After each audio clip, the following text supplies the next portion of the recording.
See the guy in the camo? He's approached me. He's in support of the death penalty, but he doesn't want to stand up. Okay, bye.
I document that.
Ready, set. Just gonna go out. What? Yep, she will. Yeah, Brenda, we're going.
Breaking news. We are interrupting your programming right now with more information on the execution of Thomas Creech. The Idaho Department of Correction just announced the execution was not able to proceed. Once again, Thomas Creech has not been executed. IDOC Director Josh Tewald, after consulting with the medical team leader there, determined that the medical team couldn't establish an IV line. Essentially, they couldn't find a vein where they were going to inject those drugs into Thomas Creech, so it rendered the execution unable to proceed. Mr. Creech will be returned, maybe has already returned to his cell.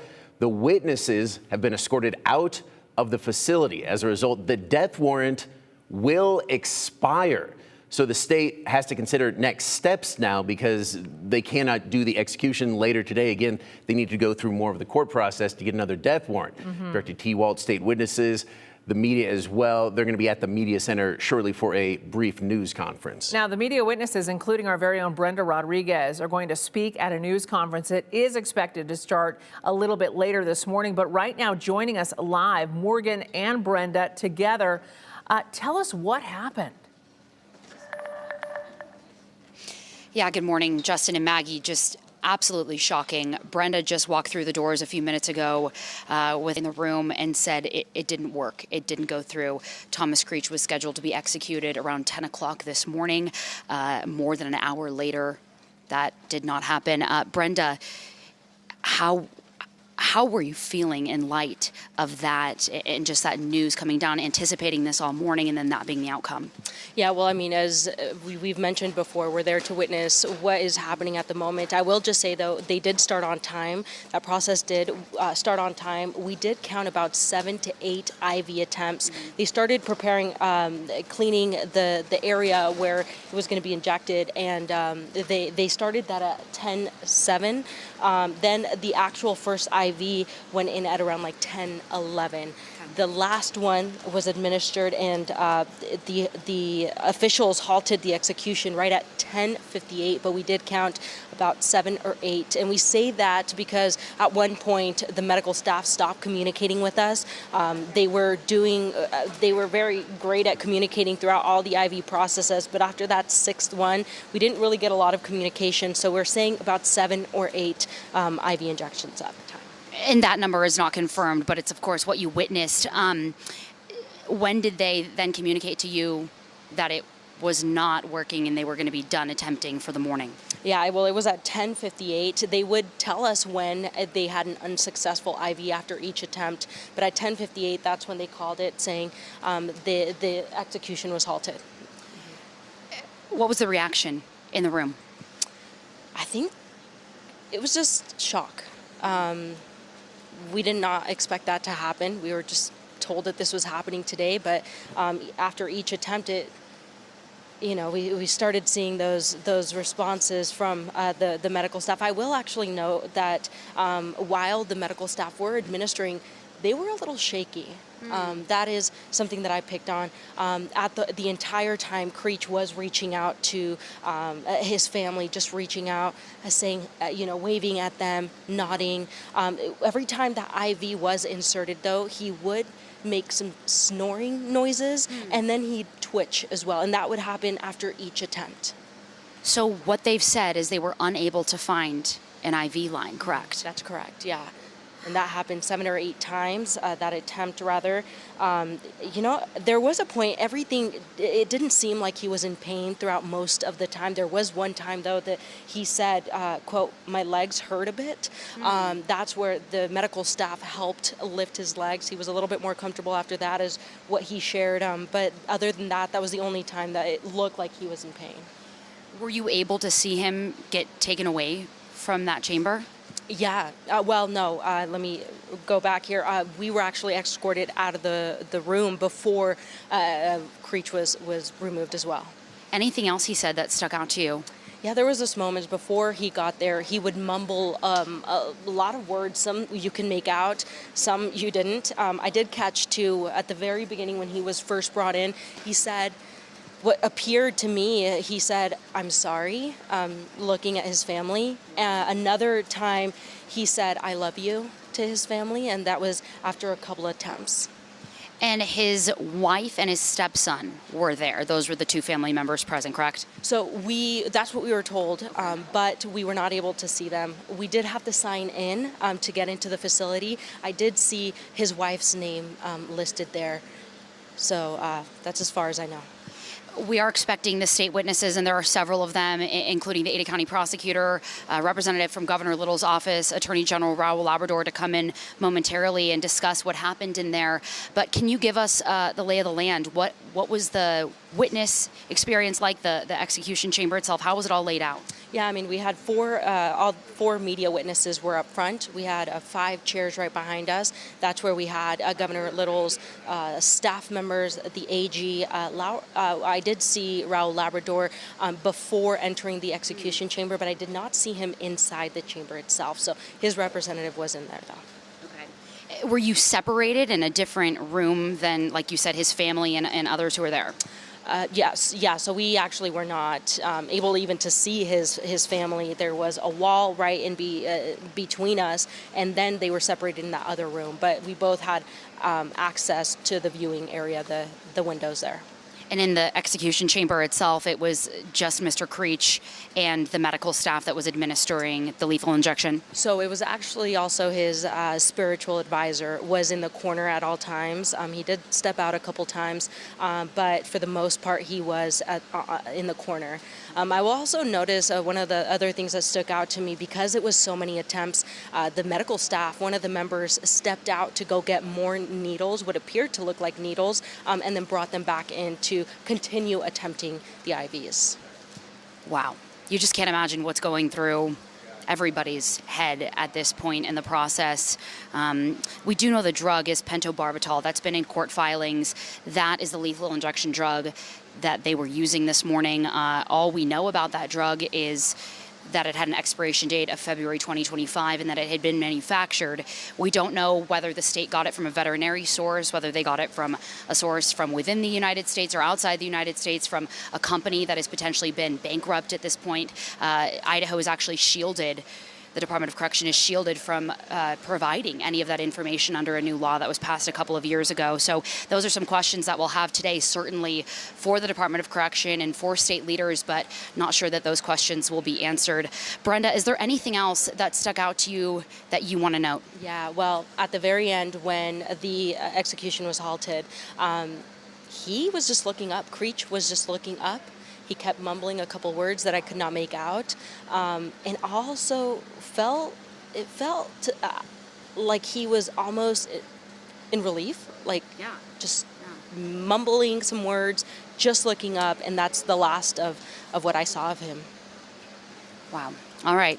Again, just to recap, the Idaho Department of Corrections saying this morning that the planned execution of 73-year-old Thomas Creech, who was on death row for murdering a fellow inmate, David Jensen, back in the 80s, is no longer going to be executed. That death warrant has expired. They would need to go through all proper channels and steps in the court process to get another death warrant. Those are, again, questions we're going to ask about coming up when they have that news conference here at the Department of Correction complex. Maggie and Justin, back to you. All right, thank you, you too. Morgan, Brenda, please stay there live for us. Brenda and Morgan, I do want to mention something about the medical team. Now, these are documents that relate to an execution here in Idaho, and the medical team consists of volunteers whose training and experience include administering intravenous or IV drips. To serve on this team, you must meet the following criteria: at least 3 years of medical experience as an emergency medical tech, EMT, a licensed practical nurse, military corpsman, paramedic, phlebotomist, which we know is important when you're trying to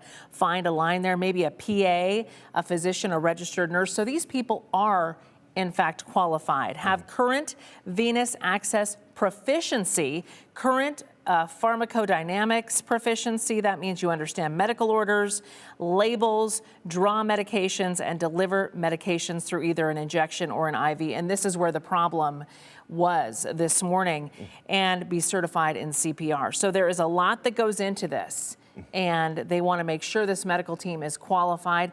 They met these qualifications, but apparently just too tough to find a vein or get the line in or something of that nature. Hopefully during this news conference, we'll learn more. Yeah, they absolutely seem like they would be experts, as Brenda said, though. And again, we need to say she not a medical expert, but did notice that there might have been some trembling there. This is obviously something that high pressure. You would very high pressure. Yes. You wouldn't imagine probably anyone on this team has done before, unless they were on the teams where Idaho put to death 2 inmates, one in 2011, one in 2012, but we have no indication that that's the case. So this something that could very much affect them. I talked to Rebecca Boone about that yesterday, the AP reporter who's witnessed 3 different executions, and she absolutely said, yeah, those images will never leave me.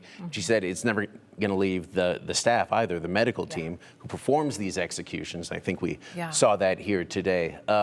Just looking up, at least one Stanford study said that lethal injection actually is one of the least reliable ways to execute an inmate. They roughly say that botched execution rate, a little more than 7%. That can include a lot of things. Even having trouble finding a vein could be considered a botch, even though if you eventually find that and the injection goes forward.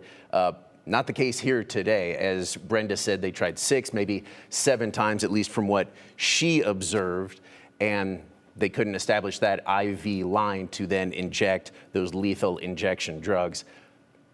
Likely didn't happen another time. She did say that they were escorted out before Creech was out, but then she heard that they called it shortly, even just according to IDOC Director Josh T-Walt, she said they were escorted out about 2 minutes before 11 a.m. this morning, when it looked like they couldn't establish that line. And then it looked like Director T-Walt called it just 2 minutes later at 11 a.m. that they could not establish that IV line, so they couldn't proceed with the execution. And it's important to remember, these are volunteers. The medical team is volunteer-based, so it's not like they're part of the state on the payroll or anything of that nature. They are volunteers in there doing this work in a very high-pressure situation to get that right, to absolutely get it right. So let's recap what's happened up until now. This morning, during the morning show, we told you that Creech was scheduled to be put to death after the U.S. Supreme Court denied a stay just 2 hours before the scheduled execution. And it looks like we're about to hear now from IDOC Director T-Walt and just exactly what happened there today. They're about to start that news conference right now. No, Morgan and Brenda are live for us. They have some more information. Okay. Morgan, Brenda. Yeah, hey, Maggie and Justin, we are still waiting for those state officials to arrive from the execution area to the media center, which is quite a bit of ways away. Brenda and other media witnesses that were in the room have returned to the media center, and it was just audible gasps and shock around the room when they came in and said that the execution did not go through. As you guys mentioned, we had anticipated this for quite some time now. He had his clemency hearing back in January. The asks for a stay, even so far as a couple hours ago from the U.S. Supreme Court, were rejected. And so we were fully anticipating Thomas Creech to be executed this morning, the first person in Idaho to be executed in more than a decade, who was sitting on death row. And he has been in an Idaho prison for about half a century now. But again, that death warrant has expired because he was not executed this morning. Brenda, you were in there for more than an hour. What was it like after it was announced that this wasn't going to happen? Well, I think everyone was just in shock at that moment, right? I mean, there's 7 to 8 attempts of IV injection there that resulted unsuccessful. So I also wanted to quickly mention, because Maggie and Justin talked about the medical staff there and them being volunteers, but what I did notice is that they were a little shaky at that time. Well, when Creech rolled in, he seemed uneasy. He seemed nervous, but all he could do is just, his eyes were glued to his family. He was strapped on that from the gurney over to the table, and he just couldn't keep his eyes and face looking over at his family. And like you said, 7 or 8 attempts potentially. We're waiting on that exact number from the Department of Correction. But you said they maybe even had to leave the room to potentially go get more needles as well? Yeah, well, there was a point, though. We say 7 or 8 because at one point, the medical staff was no longer communicating with us exactly what was happening. They were doing so well for most of the attempts, but once we got into that 7th and 8th attempt, that's where it got a little foggy for us. But yes, at one point the medical staff had to leave the room and what it looked like get some needles. When they came back, they had a couple of them laid out there on their table as well. And for those of you just joining us, we talked to Brenda a few moments ago, but Brenda, I'll ask you those same questions again. What did you hear from him throughout the morning, and then of course after he was told that this wasn't going to work? Yeah, well, he did make a couple of comments. Most of it, rather, you couldn't really make out because he was just mumbling words. I did catch 2 of them at the very beginning, before that first IV was inserted. He said, "I'm sorry." After a couple attempts, that is, he said, "I love you." This was all directed to his family. There was one point, though, where he made direct eye contact over to us and didn't really do much, didn't really say anything, but just looked at us, and then he just laid back down. We're obviously not allowed to have cameras inside that room as this is occurring. What did he look like? And you spoke to a reporter yesterday who used to work for KTVB who followed him throughout his criminal process once he was convicted of those crimes in Donnelly, where he murdered 2 individuals, and then, of course, when he killed David Jensen in prison, for which he was on death row for. Was he what you expected after talking to that former KTVB reporter yesterday? You know, when I spoke to Roger Simmons, he mentioned that most of his conversations were just comfortable. He was an easy man to talk to, and truly it felt like that. It really did feel like he was a nice guy, like Roger Simmons would describe him. One of the things that he did mention, though, is during his interviews back in the late 80s, he said, "This is not the way that I want to be executed." He says he does not like needles. So that was one of the things that I was looking for directly to see how he reacted to that. Most of the time, like I said, he was just glued to his family, didn't even look at the medical staff when they started injecting. So yeah, he was just looking directly to his family. I thought it was really interesting in your story last night, and for those of you at home who haven't seen it, it aired in the 10 o'clock newscast, and you can find it on our website. He had said to the camera back in the 80s, "I'm ready to die." Did you watch the rest of that interview and what he said in follow-up to that? Yeah, well, Roger Simmons did talk to him afterwards. This is after, I believe, the last time that he was put back on death row for Jensen. And he did say that he changed his mind. He did not want to be executed anymore. He said that God had forgiven him for everything that he'd done. So really, he didn't want to be executed at that time. I don't know if that has changed now. We haven't been able to talk to him. The last time we did was in '81. So. So he had said, "I am ready," and then had changed his mind and said, "I'm not ready." And it's important to note, like we said, this case has played out for more than 40 years, almost half a century that Thomas Creech has been in an Idaho prison. He's been convicted of 5 murders. The one for which he's on death row for here in Idaho was the murder of David Jensen, a fellow inmate, and he beat him with a sock full of batteries. And that was at the time that he was serving a life sentence for the double murder of 2 painters in Donnelly that he committed in the 70s. Now, for those murders, he was originally sentenced to death, but that sentence was commuted to life in prison once the Supreme Court barred automatic death sentences. So he'd already been sentenced to death and convicted of other murders. That had been taken back, and then he was sentenced to death again, like I mentioned, for Mr. Jensen. And we do know that Mr. Jensen, the victim, did not have any family today witnessing this. Right. We didn't get any of that information. We weren't told that. So at this time, it's unknown, really. But from what we were told originally, and we all know this information, they were not here.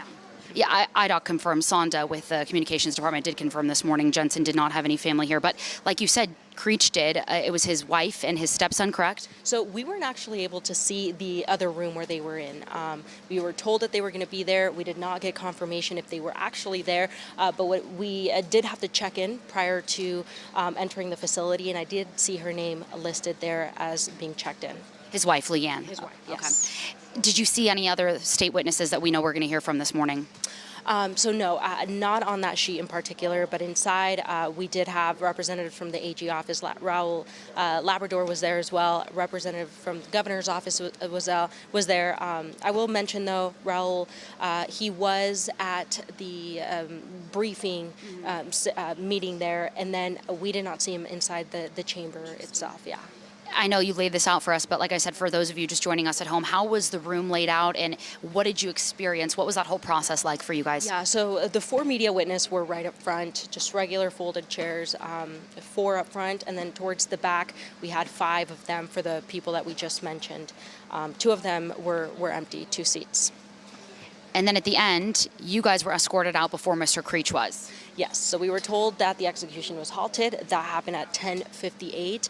After that, we were actually escorted out of the room, and Creech stayed behind. You could just see him look up to the sky, to the roof, really, and just mumble a couple of words. Not really sure what he said, but it almost seemed like he was in relief. All right, Brenda Rodriguez, one of the 4 media witnesses in there this morning for that execution. Again, that did not happen, and that death warrant for Mr. Creech has now expired. It is back to figuring out what next steps are for the state of Idaho. We are waiting to hear from state officials here at the Media Center momentarily. We will bring you that press conference both live on air and online. Maggie and Justin. And Morgan and Brenda, we have some brand new information from our friend Rebecca Boone from the Associated Press. She says Creech's attorneys have immediately filed a new motion for a stay in U.S. District Court saying, quote, given the badly botched execution attempt this morning, which proves IDOC's inability to carry out a humane and constitutional execution, undersigned counsel preemptively seek an emergency stay of execution to prevent any further attempts today. It's also important to note that Idaho's prison director said the medical team could not establish that IV line, we've talked about that, to administer the deadly drug. A team of 3 medical team members tried repeatedly to establish an IV, attempting sites, Rebecca says, in both of Creech's arms and both of his legs. And we talked about the qualifications that medical team needed to have. Really, I think experts in those fields. This very different situation, though, for everyone there at Idaho's maximum security prison.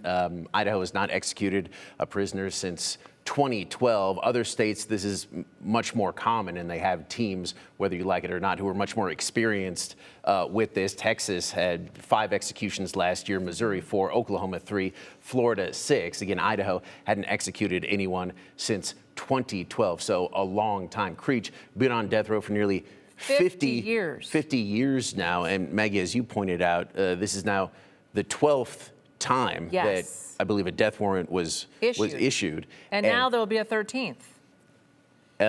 I mean, if it moves forward. Not if his lawyers have anything to do with it. So that's true. So let's go into the history of the death penalty here in Idaho just a little bit while we wait for that news conference to begin. We hope to hear from the warden and other people there on site. But Idaho is one of 21 states where capital punishment is legal. The rest either don't have it or have it on pause. 23 states have no death penalty. 6 are on pause. Creech will be the 30th person to be executed here in Idaho if it does move forward. Right now we know this execution attempt was not successful today. He is back in his cell. Now, Hector Mendoza has been live for us all morning out there outside of the prison where protesters had started to gather about 9 a.m. with the expected execution at 10 a.m. Hector, live for us now out there. Hector, what are you seeing? What are you hearing?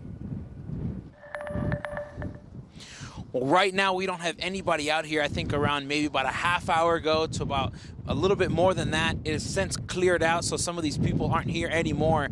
But earlier this morning, I did get a chance to speak to some of the protesters, and they had mentioned that one of the things that they were looking forward to is being physically here to be able to let the people of Idaho know that this is not the right way to go about this. And there was a lot of sentiment in terms of being able to gather here. There was dozens of people here.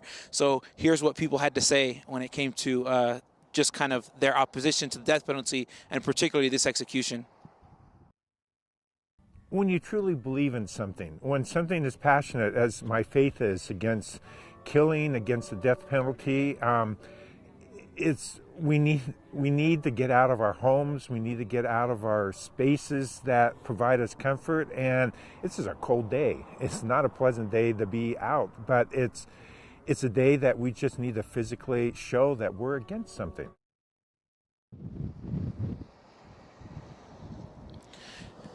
And I'm not sure if the people that left in terms of the protesters knew that the execution didn't go through today, but like I mentioned about maybe 30, possibly 45 minutes ago, a lot of these people just kind of cleared out. There's not many people here in terms of those protesters, but again, I think one of the things that they wanted to make sure that people know is that this was not the way to go about this, but who knows if they do know or they don't know about what happened here today. Justin, Maggie? They may have left before that was even announced. Thank you, Hector. And I do want to mention a few more things about the protests that we did see today.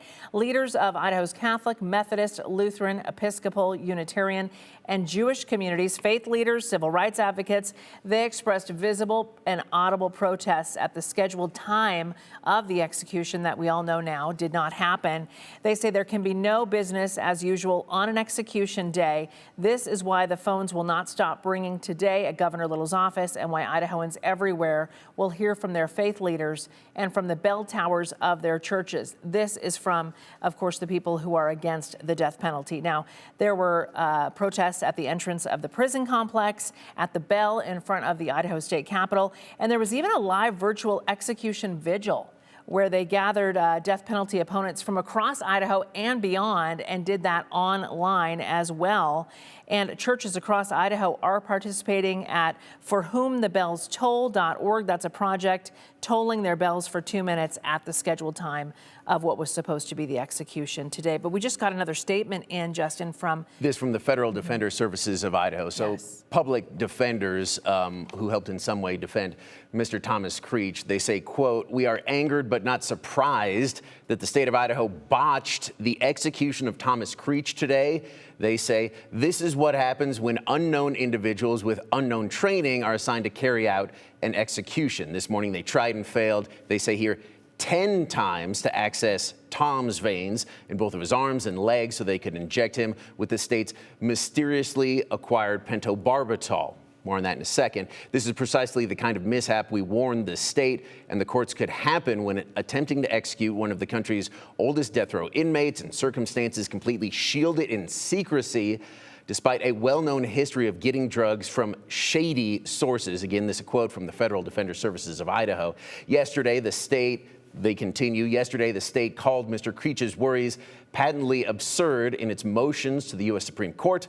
Unfortunately, what is absurd is Idaho's continuing efforts to kill this, they say, harmless old man who by this point surely has suffered enough, end quote. They continually mention sort of mysteriously acquired lethal injection drugs. That's really what happened, started in 2019 when a number of drug manufacturers said they would no longer provide drugs to states, these something like pentobarbital, if the state would potentially use it for a lethal injection. So the Federal Defender Services of Idaho and Thomas Creech's lawyers have argued for a while that the state got these drugs from a shady source, something else.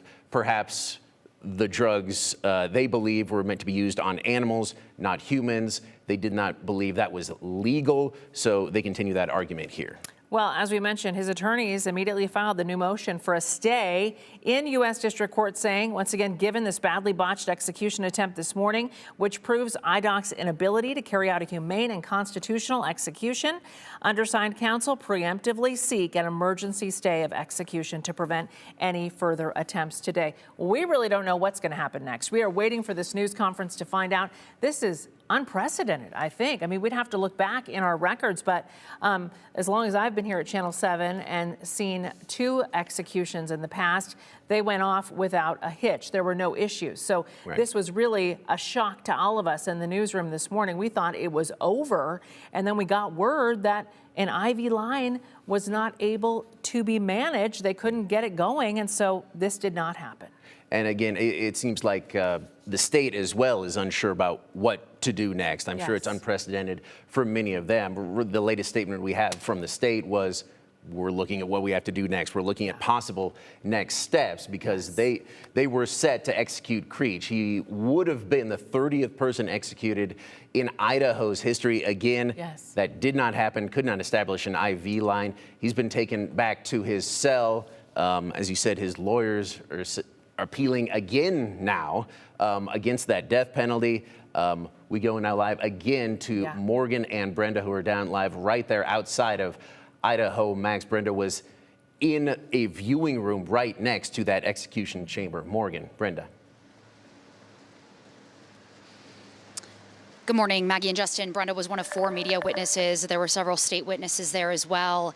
I do want to note, you guys just touched on some of the major points there with the facts that we know from the Department of Corrections so far, but important to point out, that death warrant will expire for Thomas Creech, who has been on death row for decades, has been attempted to be executed 11 times now. There was a warrant for execution last year, then his clemency hearing, which his stay was denied, and so everybody was anticipating today was going to be the day, and now they have to go back to the drawing board.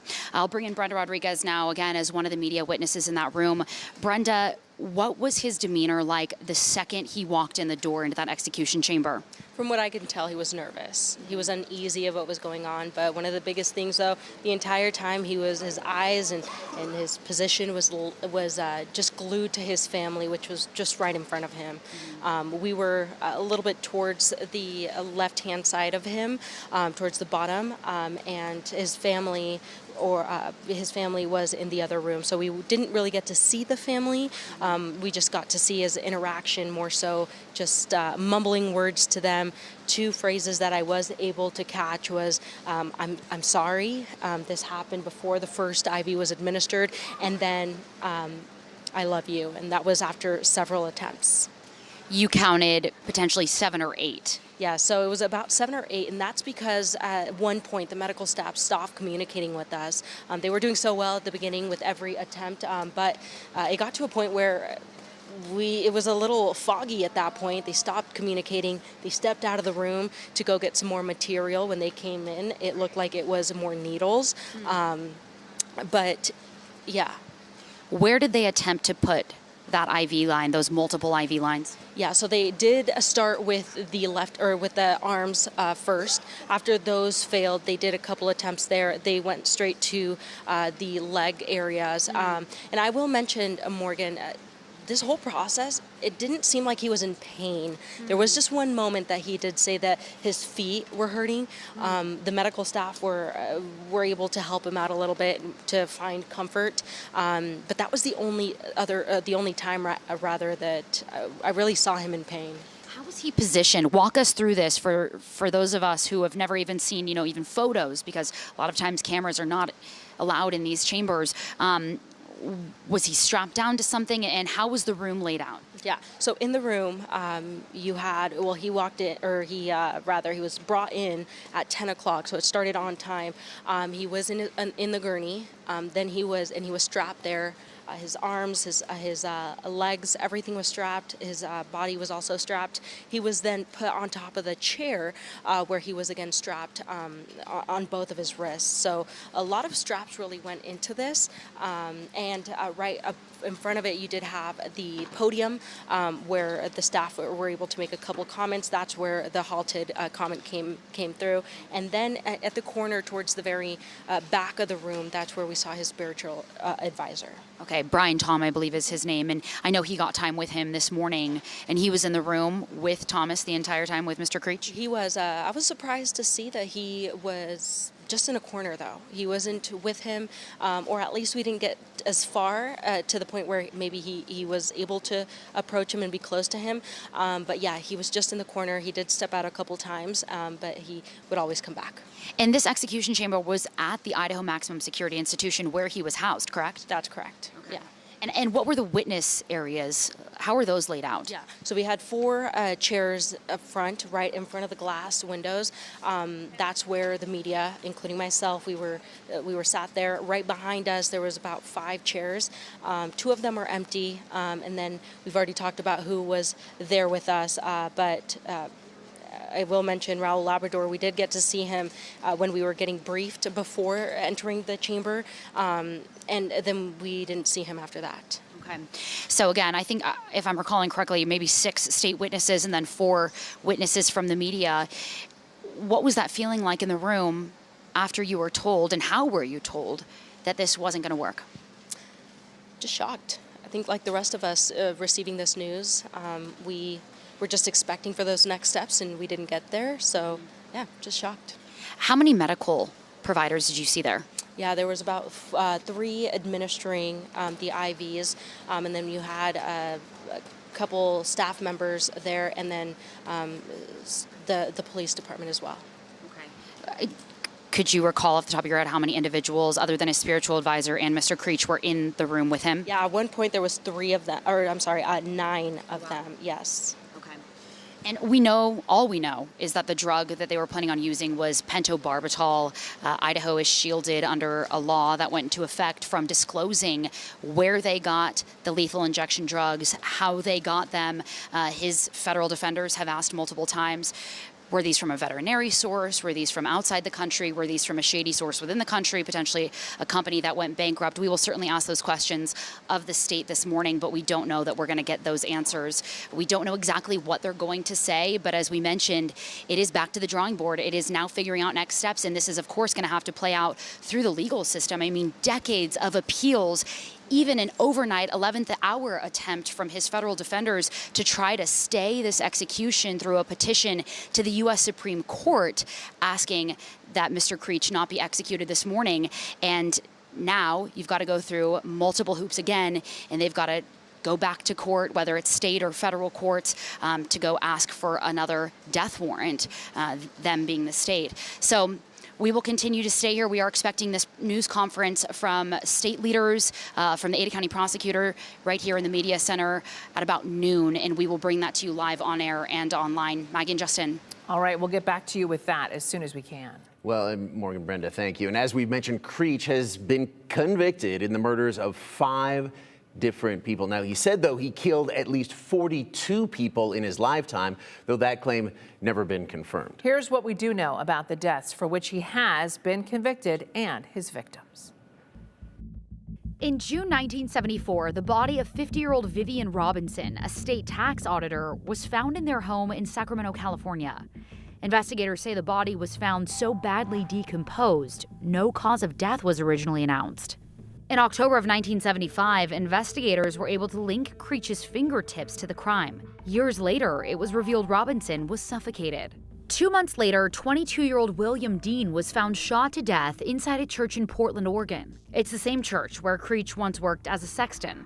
Creech later admitted to the killing. In early November, the bodies of 2 men were found in a ditch near Donnelly, Idaho. 34-year-old Edward Arnold of Texas and 40-year-old John Bradley of Alabama had been shot to death. Creech and his then-girlfriend, 17-year-old Carol Spalding from Lewiston, were later arrested and charged with murder. Creech reportedly told officers he, quote, shot the men after they made improper advances to Miss Spalding. Spalding eventually pleaded guilty to accessory to murder. She was sentenced to 2 years in prison. While behind bars, she gave birth to a baby boy, Ben. In 1981, while serving his life sentence for the deaths of the 2 men in Valley County, Creech beat a fellow inmate, 23-year-old David Dale Jensen, to death with a sock full of batteries. The 2 were exercising in the maximum security institution in Kuna when the warden said Jensen, quote, was slugged on the head by a homemade weapon consisting of flashlight batteries wrapped in a stocking. He was taken to a hospital where he later died. He was there serving a 3-year term for grand theft. And again, if you're just joining us, Thomas Creech was scheduled to be executed at 10 a.m. this morning, but they failed to establish an IV line. He has been sent back to his cell. The death warrant has expired, so he will not be executed today. A lot of people wondering what in the world happens next, because this is so unprecedented, especially in the state of Idaho. There's no reason to believe anything like this has ever happened. Only 3 lethal injections have taken place in the past more than half of a century. Before that, in the late 50s, they executed death warrants by hanging. So this is the only time this has ever happened in the state of Idaho. A botched lethal injection on Thomas Creech this morning. Right now, he is still alive, back in his cell. And you know, our friend Rebecca Boone at the AP wrote about this. She said the IV sites appeared to be in the crook of his arms, his hands near his ankles, and in his feet. At one point, the medical cart holding supplies was moved in front of the media witness viewing window, partially obscuring the view of the medical team's efforts, so they couldn't see it at that time. A team member also had to leave the execution chamber to gather more supplies. Our Brenda Rodriguez spoke to that as well. Creech was wheeled into the room on a gurney at 10 a.m., ready to go. The warden announced he was halting the execution at 10:58. So they did try for an hour in several different locations on Creech to get a vein and get the medication into his veins. That did not happen. And there's no reason to believe that they could. So to clarify, the death warrant actually expires at 11:59 tonight. They did not believe that they could find an IV line, that they could execute Mr. Creech anytime this afternoon. Any reason for them to try again? As you can see, we're going to hopefully get more information right now from IDOC leaders. They're just about ready to start that news conference from right outside the maximum security prison. There's IDOC Director Josh T-Walt.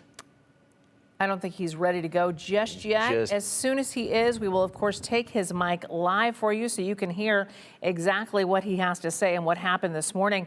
But we do want to mention Creech's attorneys immediately filed a new motion for a stay in U.S. District Court, saying, given the badly botched execution attempt this morning, which proves IDOC's inability to carry out a humane and constitutional execution, undersigned counsel preemptively seek an emergency stay of execution to prevent any further attempts today. Now, there are a lot of unanswered questions out there. We have them too.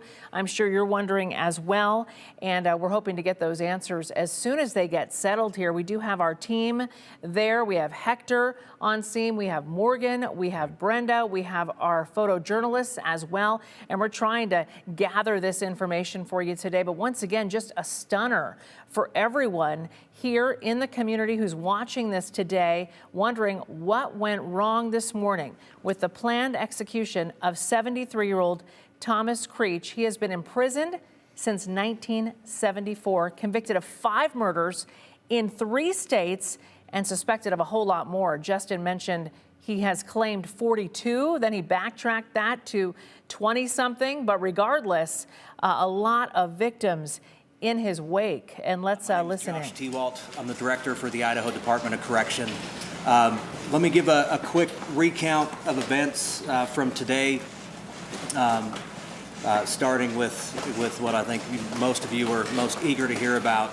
Earlier this morning, our medical team did a physical assessment of Mr. Creech.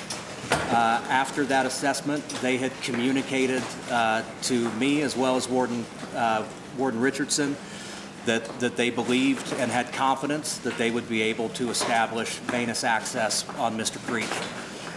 Once Mr. Creech was escorted into the execution chamber and was strapped down, the medical team entered and attempted to establish IV access. The team attempted 8 times through multiple limbs and appendages to establish IV access consistent with IDOC's policy. It's worth noting in our conversations with the medical team afterwards that what they encountered in some instances was an access issue, but in others where they could establish access, they were unable, it was a vein quality issue that made them not confident in their ability to administer chemicals through the IV site once established.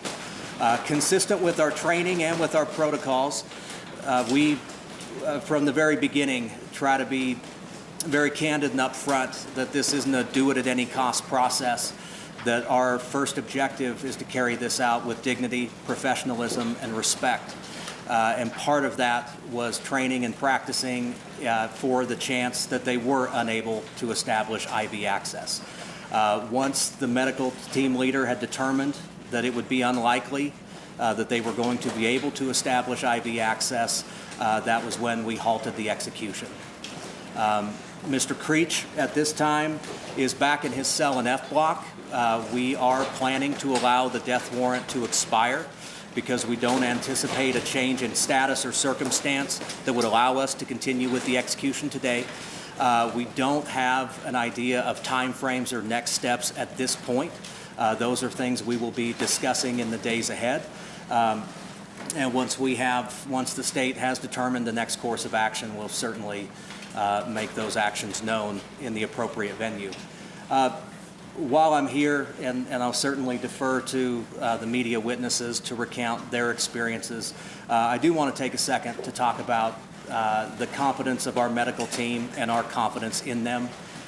As part of our training and rehearsals for this, every single member of our administrative team, including myself, this is a team of competent medical professionals, and we've allowed them to establish IV access on each of us individually. We train for a number of different scenarios and potential outcomes, and my confidence in this team just could not be higher. It's also worth noting that when you look at our SOP, the qualifications that our medical team has, these are people who in their day jobs, people's lives depend on their ability to establish an IV. So our confidence in them remains high, and while the execution was unsuccessful, I think their efforts were, I think it would be wrong to call it a failure. They did their level best in a professional way that was respectful of the process, and when it appeared that those efforts were going to be unsuccessful, they did the right thing and opted to stop additional efforts so that we could evaluate next steps. With that, I will stop for a moment and allow the other witnesses to speak to their particular experiences, and then I'm happy to answer any questions after that.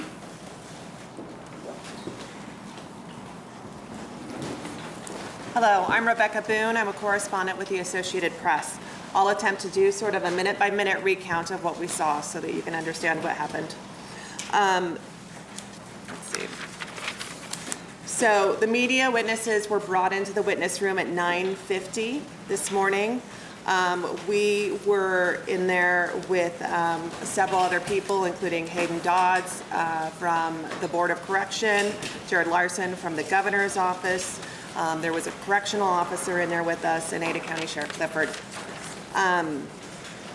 At 9:55, it sounded to me as if perhaps Mr. Creech's witnesses were being brought into the room. Just so you understand, that it is a separate witness room and we are not able to see them. They have their own window into the execution chamber. So what we can see when we sit in there is the execution chamber itself, which has a padded sort of medical style table with straps on it, a podium where the warden stands, 2 phones, one red, one black, and then in the walls there are some holes where the IV tubing goes into the medication room or the medical team room, which is actually behind the execution chamber and is not visible to us. The medical team apparently views Mr. Creech throughout the process, the ones that aren't in the execution room, via some closed circuit cameras, I think, and I saw 2 cameras or 3 cameras above the medical table itself. So that is where I presume they were viewing the events. At 9:59 this morning, I heard some faint pounding from outside our room. It's not clear what that pounding was. It sounded like somebody sort of rhythmically banging on metal. I do not know what that sound was. It lasted for a few minutes and then stopped. At 10 a.m., the warden and the director and some correctional officers entered the execution room, followed almost immediately by the escort team, which was 6 people escorting Mr. Creech in. He was already on a gurney. They brought him in, they moved him via a backboard to the execution table and then began strapping him down, first his right arm, then his left. He seemed he was not moving much during this process. He wasn't fidgeting. The escort team was standing at attention when they weren't actively strapping him down. And that placement of him on the table was complete by 10:03. Once he was on the table, he was looking at people in his witness area, which was adjacent to ours, and appeared to be talking or mouthing some things. At 10:04, about the medical team began assessing his veins and applying an EKG to his chest to monitor his heart rate, and they took several steps to sort of prepare his right arm for access to the IV. They used devices including like a laser device or an infrared device, a vein finder tool. They used a hot compress. They attached a blood pressure cuff that they inflated to try to get the veins to distend. So by about 10:11, they began trying to establish the first IV, and within 2 minutes, at 10:13, they decided the first IV attempt was unsuccessful. They again tried a new site. Each IV step took several steps, right? So they would clean the skin, they would inject a numbing agent, they would re-clean the skin, and then they would attempt to insert the IV itself. Excuse me. IVs continued to be attempted in each arm first. So they tried the right arm first, they tried the hand, they tried the left arm, both sides, and then they decided that they needed to move to his legs. And at that point, they removed the sheet that was covering his legs, took off his orange, like slide-on style shoes, pulled up his green scrub-style pants, and then worked around the hook and loop style straps that were restraining both of his ankles. At that point, they moved the medical cart that they were using to hold their supplies to near Mr. Creech's feet, so it would be next to where they were working. This obscured our view partially, and we were unable to see exactly how many attempts directly that they were trying. However, based on the number of times they inflated the cuff and used numbing agents, our count was also 8 attempts.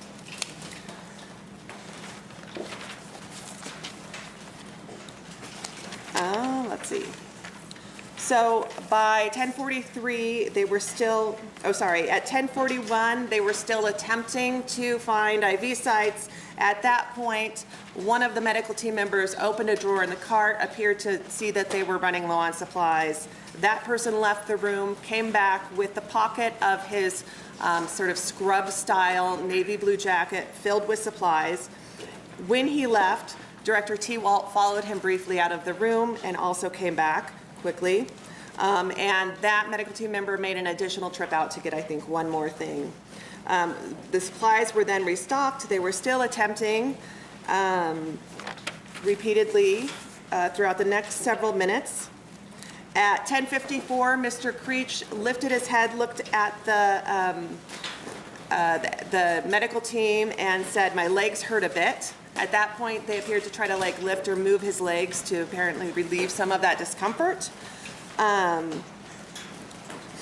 Throughout this process, Mr. Creech was looking at the people in his witness room. He was sometimes, his arms were strapped, but he was sometimes waving like this or waggling, like wagging his fingers at them.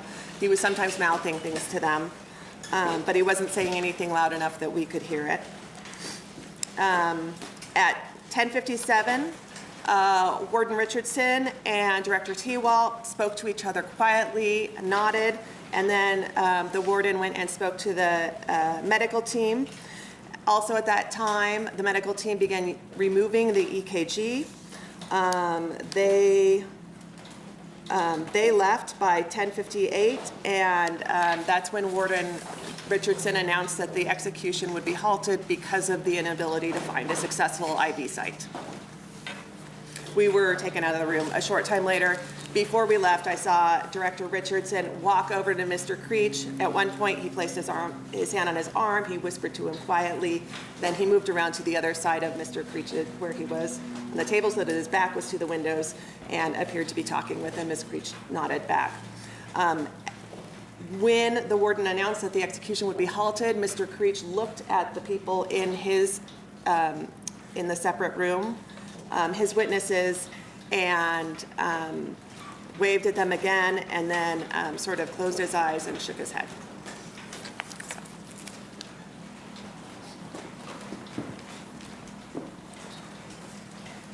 Hi, I'm Brenda with KTVB. Rebecca did a great job explaining minute by minute, but I'm going to start with when he was brought in that gurney. It started on time. It started at 10 o'clock. He was brought in that gurney. He was still strapped in that gurney, and then he was lifted and put on the table, and they covered him with a white blanket. At 10:03, that's when he made eye contact with his family. He waved to his witnesses on that room there. He waved, and again, like Rebecca mentioned, you could just see his fingers move there, but he was locked in with his family at 10:03, that is. At 10:04, he actually made contact with us to see who the other witnesses were. He didn't really he didn't say anything, he didn't mumble. He just looked at us and then just laid back down. That's when the medical team started the process. They took some breathing assessment. They also put 5 what they were calling stickers on his chest, and then 2 on his abdomen. I did catch at 10:06, he, throughout this whole entire process, he would mumble words, but I was able to catch what he said at 10:06, looking at his family. It appeared that he said, "I'm sorry," looking at his family again.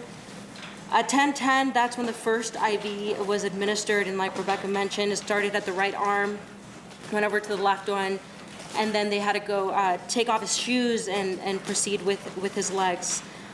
This happened 8 times.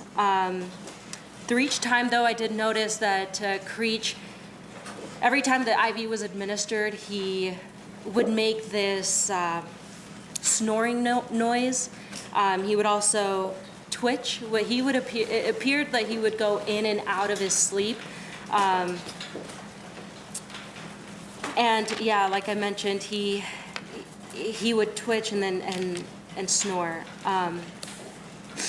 There was another point at 10:32 where I was able to make out what he was saying to his witness room there. It appears that he said, "I love you." This was after a couple of attempts at administering the IV. After that, he went to that, again, to the noises, the snoring noises, and the twitching that he would do. I will also mention, kind of backtracking here, in the room, the medical staff, they were covered in white cloth. They also had goggles. And there was about 3 of them administering this IV. There was a point, the 7th time, when the IV was administered at 10:54, like Rebecca mentioned, he did say, "My legs hurt a bit." That's when the medical staff helped him lift his legs up. I will also note that from what I could see, from my point of view, he didn't seem like he was in pain. The only time that he really said he was at 10:54 when he said, again, quote, "My legs hurt a bit." Then after that moment, he shook his head. He would shake his head sometimes. I'm just looking at his family. At 10:58, that's when the execution was halted. That's when it was announced. They couldn't find, they weren't able to have any successful attempts. So that's when it was halted. We were actually told to leave the room. Creech was still laying there on the table. And when that announcement was made, from my point of view, he was looking up and mumbling a couple of words. I didn't make that out, but he would just look up to the roof and just mumble a couple words there. After that, we were escorted, but he was told a couple of words that we also weren't able to hear, but then we left the room.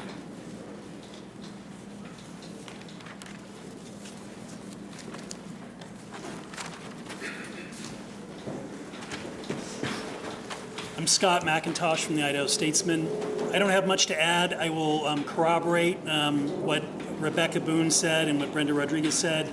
I also, when Mr. Creech came into the room, he looked back at his witness room and his eyes started to fill with tears, and I heard him sniffling, and he seemed to be puffing a little bit.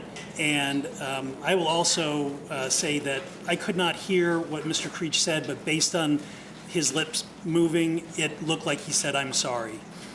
So I will confirm that. The only other thing I'll add is that the medical staff, there were 3 of them. There was 1 head person and 2 assistants. They were dressed in blue scrubs head to toe, and their faces were covered completely, except for their eyes, with white cloth. And then their eyes were covered with safety goggles, safety glasses. There was one moment when they were trying to put an IV in his right hand that it seemed like his hand was twitching and hurting. Other than that, I will also confirm that it did not seem that he was in discomfort or pain during that hour-long process. Other than that, I'll stand for questions.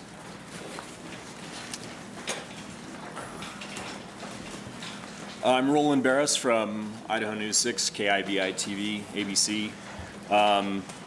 The other witnesses have given a really good rundown of everything that pretty much happened. I guess I want to just add a little bit of perspective from what a bizarre circumstance this is for anyone to go witness. I think going into the room, seeing someone lifted off of a gurney onto an execution table is just surreal.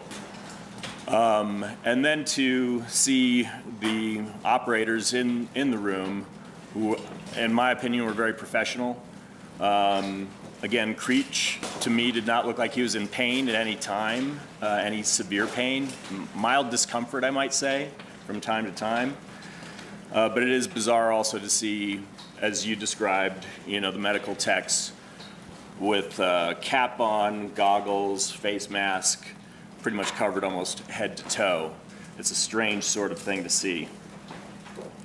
At one point, they covered him with a white sheet, and it was kind of bizarre to see how it was almost like when you unfurl a flag of some sort, and they did it with a flourish almost. And then he was covered with a white sheet. And I guess I would say just lastly, you know, as time went by and the attempts continued to fail, at first there was very clear communication from the techs, you know, Mr. Creech, another, you know, this IV attempt has failed. You could sense the frustration in the room as time went along. And I think I timed it, I don't know about you guys, maybe somewhere around 46, 47 minutes total from the time of the first one, IV. Somewhere around there, 45 to 47 minutes. It's a long time. About 57 you have? Sure. So, understandably, I think you could see there was some frustration in the room a little bit as they tried to get more equipment in and try again. And I guess I would leave it open to question now, since there's probably going to be some other questions, whether or not there is a certain number that you decide to call it at, or is it just left up to the media, or to the, not to the media, of course, but to the medical folks to handle that? Yeah, real quick, just couple things to add context. When Mr. Creech noted discomfort with his leg, he was experiencing a cramp, and the medical team worked to try to assuage that. I wasn't sure how briefed everybody was on the timeline, but Mr. Creech spent the entirety of the evening up until about 4:45 this morning with his attorneys as well as his wife, Leanne. He took a mild sedative, as he's afforded to do per policy, and actually was able to sleep for at least a little bit prior to this morning's event. So I think there was, as noted, you know, he was very tired when he was brought into the execution chamber. In terms of a set number of attempts, we rely on the direction of our medical team. I met with them after Mr. Creech had a physical examination this morning.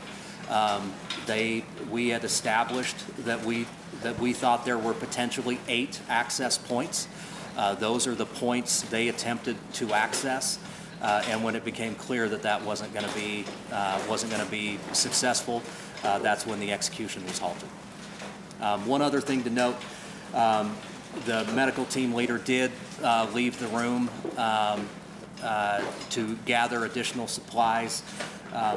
After the assessment this morning, they had opted to look at smaller gauge catheters to try to establish IV access, and so it was to get additional smaller gauge catheters for their continued attempts. So, with that, any additional questions? I wanted to clarify that the state isn't sure what the next steps kind of look like moving forward. Clarify that a little bit. Yeah, I think what we've established right now is that we have a death warrant that expires today. I know, and I apologize, I've been debriefing in some other things, so I'm not as up to speed on the legal maneuvering that's taken place, but I believe we have stipulated that we will not make further attempts on this death warrant to try to carry it out. But in terms of establishing when to seek another death warrant, or if to seek another death warrant, I think those are discussions that have to happen in the days ahead to, number one, determine whether or not circumstances will be different. So those are the kind of things, those are the kind of discussions that it would be premature to say this is going to happen next until we have the benefit of having those discussions. In terms of the state protocols, does anything plan for this sort of thing? No, from a protocol standpoint, we have the preferred method is to establish a peripheral line, and that's what they attempted to do and finding those access sites. We have concerns about secondary methods that, you know, this isn't, I think it's worth noting that this isn't emergency medicine. This is a heavily regulated process that requires it be treated with a deference to being mindful of not violating the Eighth Amendment or creating any cruel and unusual punishment type claims. So where there are other medical procedures that would require surgical intervention or something of that nature, there are some policies that in other states that allow for that. We're not comfortable with that at this point. But those are the types of things that we're going to be evaluating in the days ahead to try to determine the path forward. As a follow-up on that question, Director, another state, Alabama, had used nitrogen gas when the same thing didn't occur. Is that an option for Idaho? At this point, Idaho law provides for execution by lethal injection or firing squad now. We do not have the facilities or physical capabilities of carrying out firing squad. And we'll continue to work on those efforts. But state law doesn't allow for nitrogen hypoxia, so it would take a change in statute for that to be an option. But again, our efforts have been focused on carrying out the death penalty under the methods that are prescribed under state law today. Director, is there a time factor with the medication that is involved in this? As you seek a new death warrant, is there any concern that it expires or that there's a problem with the medication holding up until another attempt? No concerns. I mean, our policies are pretty strict in that, we have certain standards in place to ensure that the chemicals that we use are in fact the chemicals we're supposed to use, that they're not that we're not using anything with a beyond use date, and that we have testing to verify the authenticity of those chemicals. And so that it is the same consideration for any execution we undertake. So today's events won't change the calculus on that. There is a timeline though where it does go bad. It does have an expiration at date, some point, like yeah, anything. absolutely. But again, our decision making is based on our ability to carry out an execution with dignity, professionalism, and respect, not dates on chemicals. That's a secondary issue. Can you walk us through whether or not the drugs were actually loaded into syringes and whether or not they have now been, quote unquote, used and no longer future potential execution? Yeah, in accordance with our policy, prior to just prior to Mr. Creech entering the chamber, our policy prescribes that we have trays that are prepared. So the chemicals that we had for today's execution are they're unusable in future executions. That would be all 3 doses, because you have a backup and a backup to the backup. 2 of the 3. 2 of the 3 of them. So Yep. there is still 1 dose that is available? Potentially, yeah.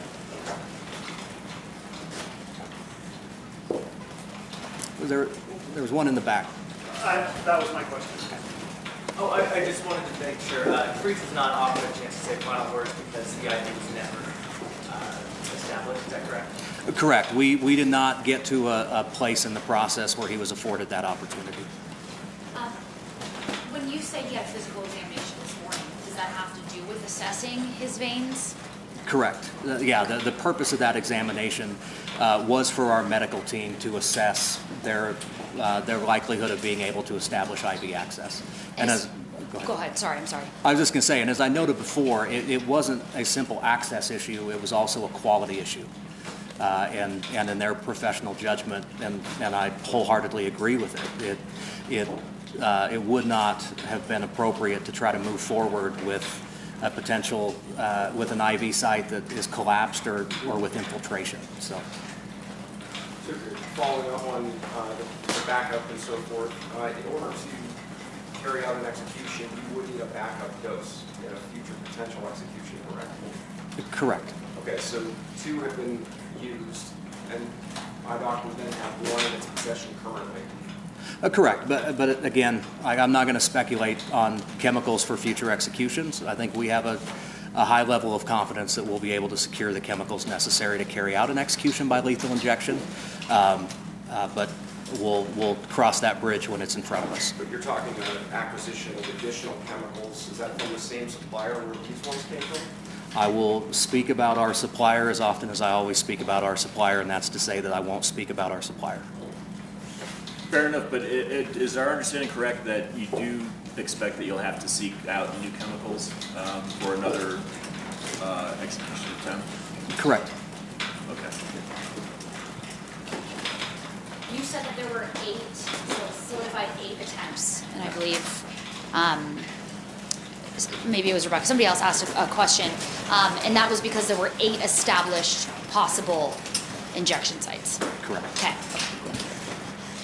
Is Mr. Creech's wife and is his family still there? I know he's back in his cell. Were they able to have time together afterwards? Yeah, as I was leaving IMSI, we were in the process of moving Mr. Creech from F block to medical so that his wife could go back and visit him again. And then the facility's making preparations right now on his longer-term placement. What saving after major conversation after? I have not had the conversation with him after it failed. Warden Richardson has a good rapport with Mr. Creech, and he and the warden had a conversation. I'm not aware of the contents of that conversation. You acknowledged that this execution was unsuccessful. You said it would be wrong to call it a failure. Mr. Creech's attorneys have referred to this as a botched execution. How do you respond? Well, I'll respond to Mr. Creech's attorneys in court, but I think from a broader context, what's clear to us and what we rehearse and practice and train is that everything we do is with the goal in mind of ensuring that this process is carried out with dignity, professionalism, and respect. And when it reaches a point in that process at any step where it looks like we're going to be unable to do that, that's when we call it off. And so I think for us, it wasn't a difficult decision. It was the right decision to halt any future attempts at trying to establish IV access. Let's call it, and we'll discuss next steps after that. So I think, what is, that's, again, our goal is to do this in a manner befitting the gravity of such an occasion, and attempting to try to move forward with an execution when you don't have the confidence it can be carried out in that respect. I think that would be the definition of a botched execution. Director T. Walt, could you walk us through the level of medical training held by members on the medical team? Are they phlebotomists? Are they EMTs? Yeah, I won't get into the specific medical qualifications except to say that the requirements to be a member of our medical team are clearly spelled out in our SOP, which is publicly available, and there are regular checks to ensure that they maintain their certifications. I'll go above and beyond that, as I noted before, as a demonstration of our confidence in their competence in what they do. Every single person who's involved in this execution planning process has volunteered to have IVs established by this medical team. So while they were unable to establish a suitable IV access point today, our confidence in them is unwavering. We have 2 more questions. Okay, mine's kind of a double header. So as far as you know, this has never happened in the state of Idaho before? Correct. Okay, and has anybody on the medical team ever performed an execution before? Yes. They have, in Idaho? Correct. Okay, so they have a history of doing so? Okay. Just one last question then. I've always heard that when you're under attack, if you will, your veins shut down because the external veins will sort of collapse in order to protect you from attack. It's a natural thing that occurs. Doesn't it make it problematic when you're fearful for your life that you're about to die, that the veins will be difficult to find? You are asking me to weigh into an area where I have zero expertise. So I can't necessarily comment on that respect, except to note, the qualifications that are in our SOP. These medical team members are, as a routine course of their work, are used to dealing in high stress, high pressure, high stakes situations. And you know, again, we're confident in their abilities, but I can't speak to how the circumstances may have affected Mr. Creech or the quality of his veins today.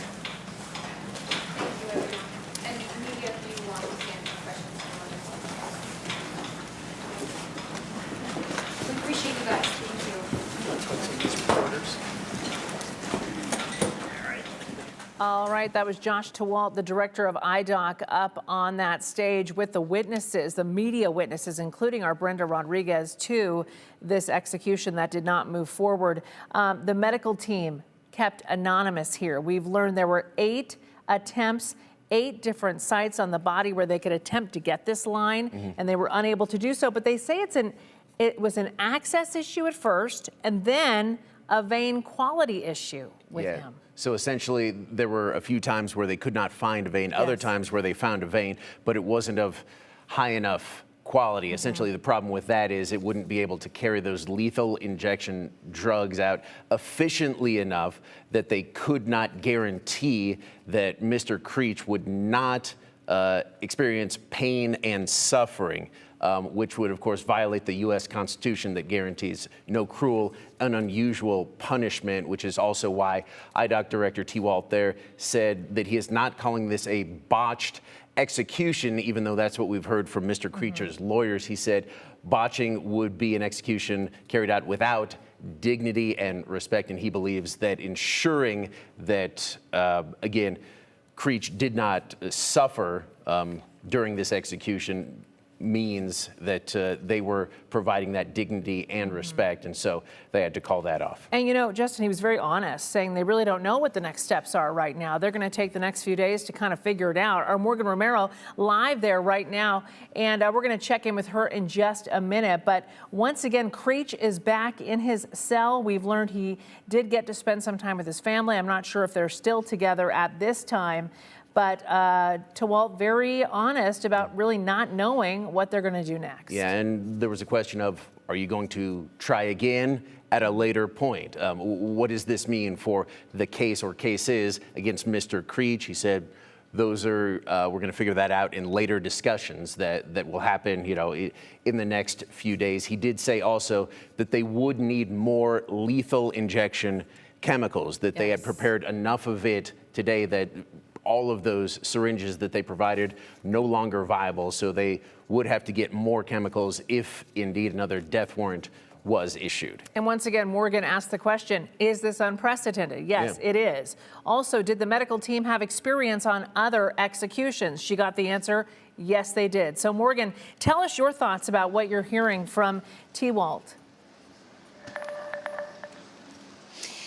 Yeah, very shocking. The director of the Department of Correction just spoke in addition to the media witnesses, including our Brenda Rodriguez, explaining what happened. He said that there were 8 unsuccessful attempts to locate a vein, not just locate a vein, but one that would be viable as well, right, in order to inject this lethal injection drug into Mr. Creech. And they, according to protocol, assessed the situation, and they decided that they were no longer going to do this. I heard you guys mentioned they try to do these executions with respect and dignity for the person for which they're performing them on, and they said at that point they decided that they weren't going to go forward. And so that death warrant for Mr. Creech is expiring at 11:59 p.m. today, and he was very honest, saying he didn't know next steps. He didn't know what they were going to do, whether they were going to issue another death warrant, but 2 of the 3 lethal doses that they had of that drug are no longer viable. They were loaded up into syringes, they were set forth to be used, and they are no longer able to use those moving forward. So it's unclear. Idaho does have a law where you can execute somebody by firing squad, but he didn't go so far as saying that they would make an effort on that next, or whether they would move forward with lethal injections. He said it's just too premature to speculate at this point. I'm going to bring in Brenda now. Brenda, you were asked to share your experience this morning, kind of from 10 o'clock, a little bit earlier than that, when he was set to be executed until the moment they decided this wasn't going to happen. Walk us through moment by moment as much as you can remember. Yeah, well, I'm going to start from the moment that Creech came in, and everything did start right on time, right at 10 o'clock. He was brought in a gurney. He was strapped in. He had 3 main straps just along his body. Then he was lifted onto the execution table. That's where they just unfolded a sheet, a blanket, to just put that over him. He was wearing Crocs, like orange Crocs looking shoes. Just like you mentioned, 8 of them have been confirmed, 8 attempts. They started with the right arm and went over to the left before they had to go take his shoes off and then try to do that on his legs. Throughout each attempt, though, I did notice that he would make these snoring noises, and then he would twitch. It would almost like he went in and out of sleep.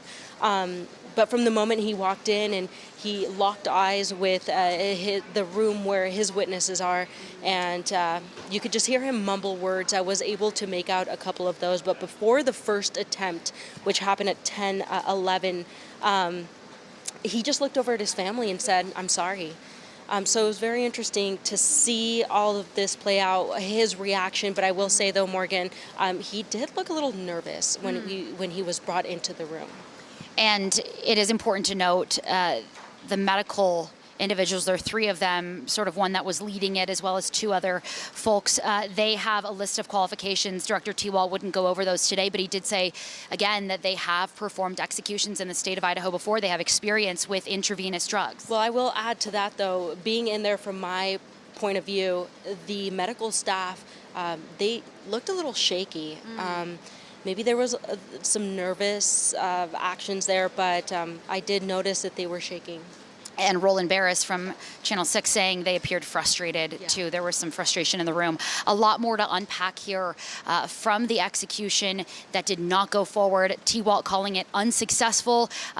Creech's attorneys calling it botched and failures. So we will continue to cover this story later on the news at 4, the news at 5, 6, and 10, as well as on KTVB.com. For now, though, we will send it back to you, Maggie and Justin. All right, thank you so much for your hard work out there, Morgan, and of course, Brenda Rodriguez, who was a witness to what happened. Idaho's longest-serving death row inmate was not executed today. The medical team tasked with carrying out that execution could not find a vein to insert an IV to administer the lethal drugs, and when they did, they say vein quality was an issue. The attempt came after the U.S. Supreme Court actually denied a stay or delay just 2 hours before the execution was scheduled.